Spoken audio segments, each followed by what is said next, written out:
নমস্কাৰ বন্ধুসকল মই জ্যোতিষী নয়নজ্যোতি শৰ্মাই নৱগ্ৰহ জ্যোতিষালয়ৰ তৰফৰ পৰা আপোনালোক সকলোকে শাৰদীয় দুৰ্গা পূজাৰ হিয়া ভৰা শুভেচ্ছা জ্ঞাপন কৰি আজি আপোনালোকৰ লগত শাৰদীয় দুৰ্গা পূজাৰ মহালয়াৰ বিষয়ে আপোনালোকৰ লগত আলোচনা কৰিব খুজিছোঁ। সকল আজি বিষয়বস্তু হৈছে মহালয়া। বন্ধুসকল মহালয়া বুলি ক'লে আমাৰ মনটো খুব আনন্দিত হয়, খুব উৎফুল্লিত হয়, কিয়নো মহালয়াই লৈ আহে শাৰদীয় দুৰ্গা পূজাৰ বতৰা। বন্ধুসকল মহালয়াৰ দিনাই মা দুৰ্গা দেৱী গণেশ, কাৰ্তিক, সৰস্বতী আৰু লক্ষ্মীৰ সহিতে ধৰালৈ আগমন হয় আৰু তেওঁলোকে ধৰাত বা আমাৰ পৃথিৱীত 9 দিন থাকি পুনৰ কৈলাশলৈ গমন কৰে। বন্ধুসকল মা দুৰ্গা দেৱী এই 9 দিন আমাৰ ধৰা তথা পৃথিৱীত থাকে।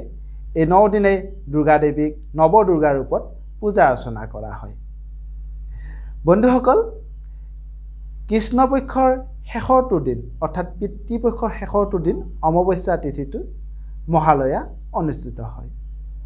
এই মহালয়া দিনটো আমাৰ কাৰণে অতি পবিত্ৰ দিন, খুব আনন্দৰ দিন, খুব উৎসৱমুখৰ দিন।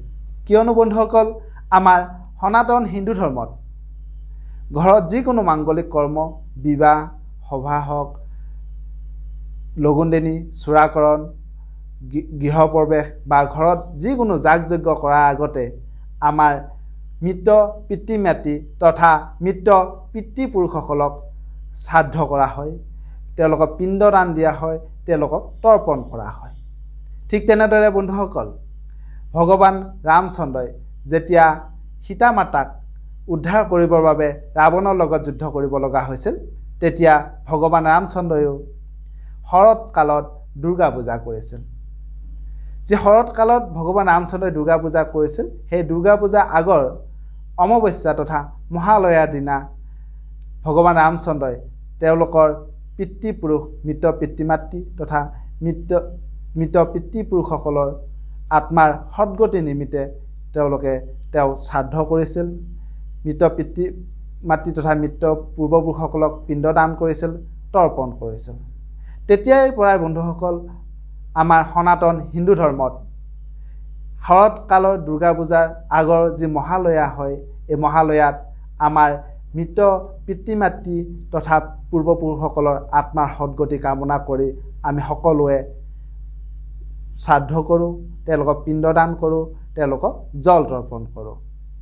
আৰু বন্ধুসকল যিসকল ব্যক্তিৰ মৃত পিতৃ মাতৃৰ মৃত্যুৰ তিথিটো পাহৰে বা তেওঁলোকৰ পূৰ্বপুৰুষসকলৰ মৃত্যুৰ তিথি পাহৰে, তেওঁলোকে এই মহালয়াৰ দিনাই তেওঁলোকৰ মৃত পিতৃ মাতৃ তথা পূৰ্বপুৰুষসকলক শ্ৰাদ্ধ কৰিব পাৰে, তেওঁলোকক পিণ্ডদান কৰিব পাৰে বা জল তৰ্পণ কৰিব পাৰে।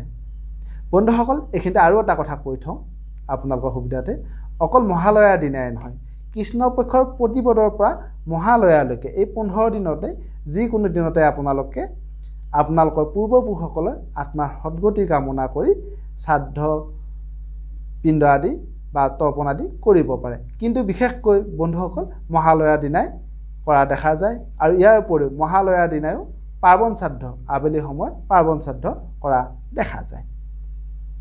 ইয়াৰ উপৰিও বন্ধুসকল মহালয়া দিনটো আমাৰ খনিকৰসকলৰ কাৰণেও এটা খুব গুৰুত্বপূৰ্ণ দিন, আনন্দৰ দিন। কিয়নো খনিকৰসকলে এই মহালয়াৰ দিনাই দুৰ্গা মাৰ প্ৰতিমাৰ চকুজুৰিত ৰং দিয়ে। বন্ধুসকল আশা কৰিছোঁ আপোনালোকে এই বিষয়টো বুজি পাইছে।